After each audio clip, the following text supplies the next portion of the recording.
Hello everyone, welcome to Krishna Coaching Center, and here we are going to continue chapter 8 DPSP of Lakshmikant. DPSP are Directive Principles of State Policy. So let's continue it.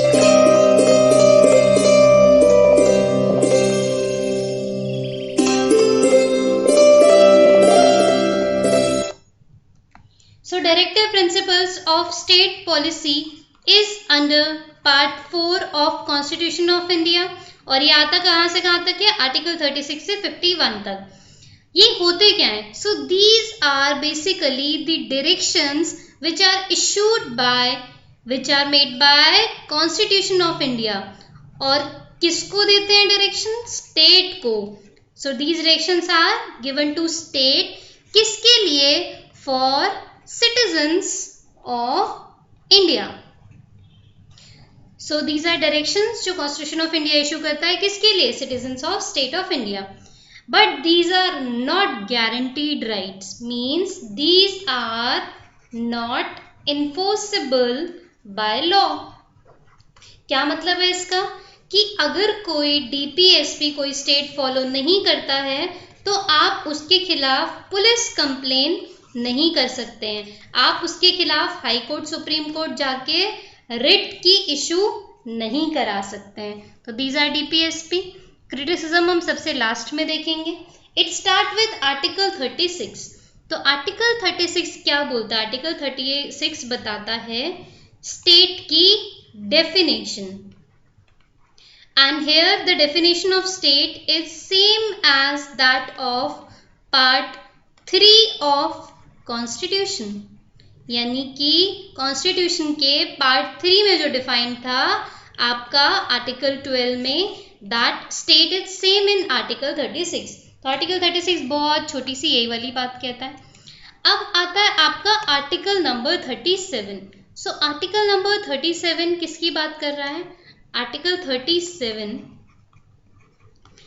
It is dealing with, ये क्या बोलता है कि अगर if आपको कोई भी law को चेंज करना है, if you want to change any law, तो आपको क्या करना पड़ेगा? आपको उससे पहले directive principles of state policy को चेंज करना पड़ेगा. यानी कि अगर कोई लॉ प्रिवेल कर रहा है और उससे रिलेटेड कोई DPSP है तो सबसे पहले आपको DPSP में अमेंडमेंट लाना पड़ेगा. उस अमेंडमेंट के बाद ही आप उस लॉ में चेंज कर सकते हैं. So this is what, this is article 37 of the constitution. Then comes article number 38. So what does article number 38 say? Article number 38 is type of socialistic principles. अब आर्टिकल 38 क्या बोलता है? Article 38 is about promotion of welfare of people. यानी कि आपको कौन? State को people के वेलफेयर के बारे में सोचना है. अब पीपल का वेलफेयर कैसे होगा? तो पीपल का वेलफेयर होगा कि जब आप उन्हें सिक्योर करोगे. क्या सिक्योर करोगे? जस्टिस.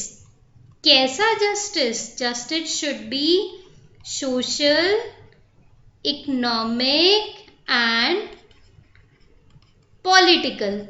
3 टाइप का. It should be social, economic and political.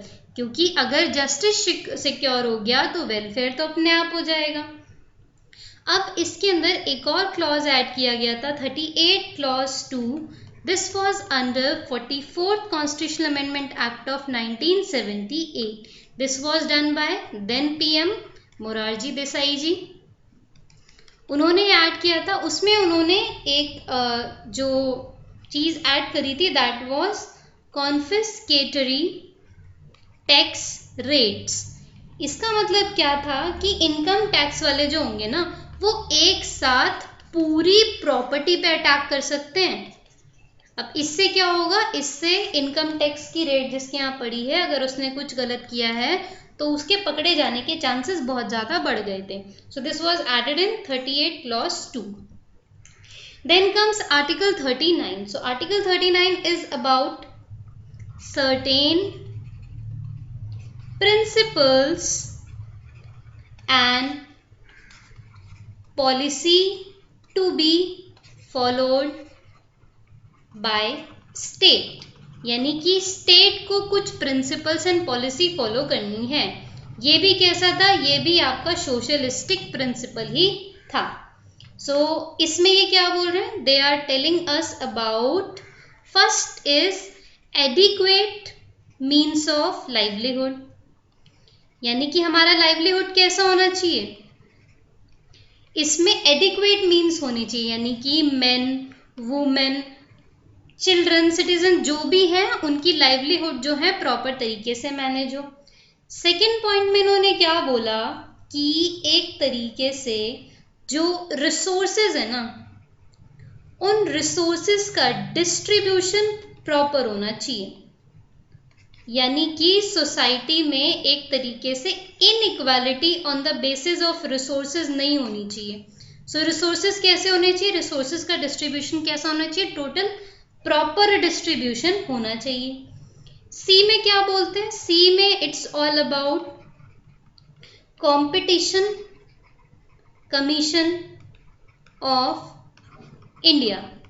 Competition commission of India में क्या बोल रहे हैं कि इसमें ध्यान रखा जाएगा कि किसी एक कंपनी की या किसी एक इंडिविजुअल की किसी एक प्रोडक्ट पे मोनोपोली ना हो जाए, प्रोडक्ट का मोनोपोली ना हो जाए। इसका मतलब क्या है कि वो जो अकेला सेलर ना बन जाए किसी एक पर्टिकुलर चीज़ का। जैसे रिलायंस पे ये सवाल उठा था कि ये तो सारी टेलीकॉम इंडस्ट्री को ही ख़त्म कर देगा, सॉरी रिलायंस नहीं, जियो पे, ये तो सारी टेलीकॉम इंडस्ट्री को ही ख़त्म कर देगा। तो this came under competition commission. D में क्या बोल रहे हैं कि इक्वल पे होना चाहिए, इक्वल वर्क के लिए, चाहे वो मेन हो या वुमेन हो। तो अगर आपने मेन या वुमेन से वर्क कराया है तो उस वर्क का आपको इक्वल पे करना है। ऐसा नहीं कि मेन को ज़्यादा दे दिया वुमेन को कम दे दिया, no, there should be equal.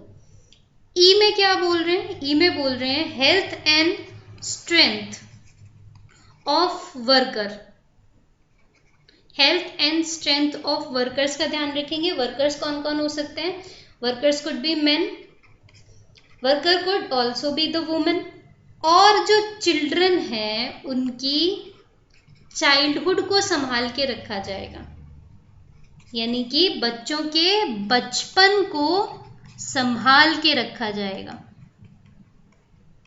क्यों संभाल के रखा जाएगा, ताकि नेसेसिटी की वजह से वो कम एज में ऐसा ना हो जाए कि लेस एज में उन पे ज़्यादा बर्डन पड़ जाए। तो ये बात ई में बोली गई थी, तो इसी को बेस रख के बाद में लेबर लॉज बनाए गए थे। फिर एफ है, एफ में बोला कि जो चिल्ड्रन है ना उनको अपॉर्चुनिटी देंगे हम कि एक वो हेल्दी मैनर में एक डिग्निटी के साथ अपनी लाइफ जी सके, यानी कि बेसिकली चिल्ड्रन के डेवलपमेंट, ओवरऑल डेवलपमेंट की यहाँ पर बात करी गई थी आर्टिकल 39 के अंदर। अब आर्टिकल 39 में ही एक और चीज़ ऐड होती है, that is article 39A, and this was added in 42nd Constitutional Amendment Act of 1976।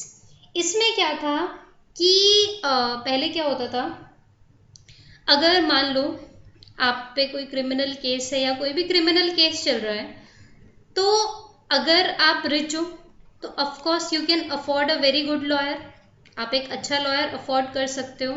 But if you are below poverty line, आपको फ्री लीगल एड दी जाती थी, यानी कि फ्री लॉयर आपको दिया जाता था। बट ये सिविल केसेस में ऐसा नहीं था। पर 42nd कॉन्स्टिट्यूशनल अमेंडमेंट एक्ट में 39A के साथ सिविल केसेस में भी जो फ्री लीगल एड है उसको ऐड कर दिया गया था, और उसके लिए ही हमने बनाई थी legal service authority act of 1987।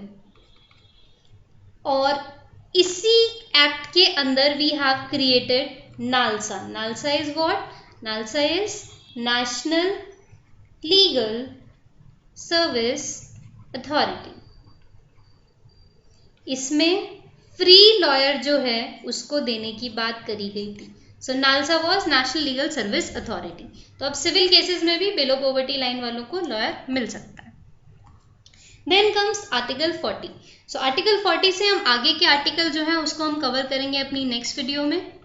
So thank you so much. I will meet you all in my next video.